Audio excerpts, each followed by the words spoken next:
Siapapun laki-laki, perempuan, tua, muda, besar, kecil, dia berpangkat, tak berpangkat, dianggap besar, dianggap kecil, dia melangkahkan kakinya dengan ikhlas, ridha, menempuh jalan yang kadang berliku, tidak mudah, diterpa dengan berbagai halangan, tetap dia mau datang untuk belajar.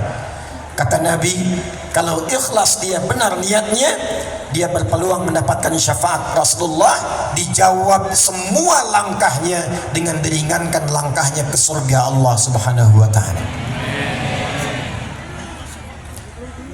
Saya mau pantun dulu, tolong dicakapkan. Siap? Berenang bawa rusa ke Cikini, lihat Pak Sopur bawa kuda pergi ke kali, rasanya senang berada di sini. Di Masjid An-Nur saya sudah datang 2 kali.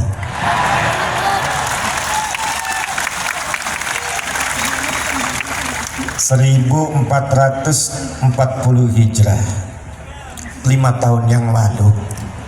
Bukan pantun, gak usah pakai cakep. Ulang 1440 Hijrah, 5 tahun yang lalu, tepat saya pertama kali berada di masjid yang megah ini. Masjidnya luar biasa, semangat jamaahnya luar biasa. Tapi setelah 5 tahun berganti, ada yang bertambah istimewa dengan kehadiran 6 payung yang luar biasa.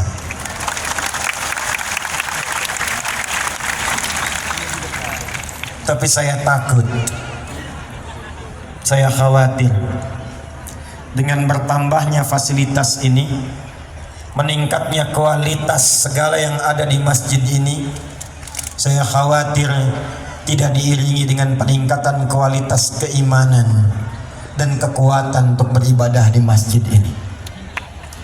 Karena itulah malam hari ini, kalau kita menatap payung-payungnya indah yang menangkal air-air hujan jatuh kepada kita, di akhir nanti insya Allah saya ijazahkan, kalau ada hujan di malam Jumat sekalipun rintik, itu ada ijazah bacaan untuk bisa menangkap airnya, mendapatkan keberkahannya. Karena malam ini setelah 5 tahun ada payung, kita akan ngaji ayat dan hadis tentang payung saja. Sepakat? Sehingga payung yang menaungi kita di dunia saat ini di Masjid An-Nur ini, saya harapkan di akhirat kita juga punya payung yang menaungi di suasana hisab, yang mengantarkan pada ketenangan menunggu rahmat Allah diturunkan kepada kita semua. Tidak cukup dengan amin, kita mulai dulu hadisnya. Baik, di belakang kelihatan, kedengaran? Enggak, tapi bisa jawab. Kedengaran? Enggak katanya, tapi bisa jawab. Takbir. Catat hadisnya. Saking pentingnya hadis payung ini, 2 ulama besar di bidang hadis, Al-Imam Al-Bukhari, yang kedua Al-Imam Muslim, memasukkan di dalam 2 kitab sahih mereka. Imam Al-Bukhari menyantumkan dalam kitab sahihnya nomor hadis 6806. Al-Imam Muslim menyantumkan dalam kitab hadisnya nomor hadis 1301. Sanadnya tersambung pada sahabat Abu Hurairah, nama aslinya Abdurrahman bin Sahr, nama sebelum Islamnya Abdus Syams. Abu Hurairah ini sahabat mu'allaf, jadi 3 tahun sebelum Nabi meninggal baru masuk Islam. Tapi hikmahnya kelak menjadi fikih tuntunan untuk mu'allaf. 3 tahun sebelum Nabi wafat masuk Islam, serius menggali Islam, serius berislam, membuktikan keislamannya, mendekati Rasulullah. Sampai 3 tahun itu menjadi sahabat yang paling banyak hafalan hadisnya, didoakan oleh Nabi sampai punya hafalan yang kalau dibacakan sekali baca langsung ingat, tidak lupa. Ulama membagi ingatan itu pada 4 bagian. 1, cepat ingat, lambat lupa. 2, cepat ingat, cepat lupa. 3, lambat ingat, lambat lupa. 4, ini yang banyak sekarang, lambat ingat, cepat lupa. Saya tanya, tadi nomor hadis Muslim nomor berapa? Tuh, nah ini buktinya. Lambat ingat, cepat.